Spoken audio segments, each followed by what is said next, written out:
Telugu PMC ప్రేక్షకులకు స్వాగతం. Hi friends, మీరు గనక ఇప్పుడే మా ఛానల్కు వచ్చినట్లయితే మా ఛానల్ని సబ్స్క్రైబ్ చేసుకోండి. సబ్స్క్రైబ్ చేయడంతో పాటు పక్కనే ఉన్న బెల్ ఐకాన్ని క్లిక్ చేయండి. సమంత మోడల్గా తన కెరీర్ ప్రారంభించిన తర్వాత హీరోయిన్గా అందరి టాప్ హీరోల సరసన నటించింది. ఏమాయ చేసావే సినిమాతో తెలుగు తెరకు పరిచయమైంది సమంత. తన చక్కటి అందంతో ప్రేక్షకుల మనసు దోచుకుంది. వరుస హిట్ సినిమాలతో టాప్ హీరోయిన్గా కొనసాగుతుంది.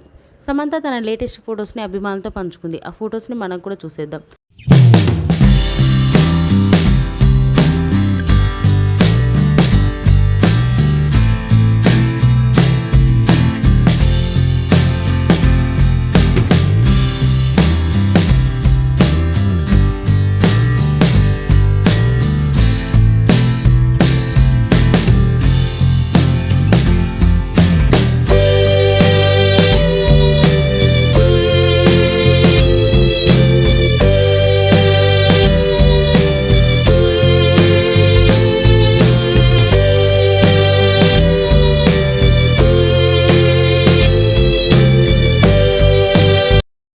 ఈ వీడియో మీకు నచ్చినట్లయితే లైక్ చేసి మరిన్ని టాలీవుడ్ లేటెస్ట్ అప్డేట్స్ మిస్ అవ్వకుండా చూడాలంటే తెలుగు పిఎంసి ఛానల్ను సబ్స్క్రైబ్ చేసుకొని పక్కనే ఉన్న బెల్ ఐకాన్ని క్లిక్ చేయండి.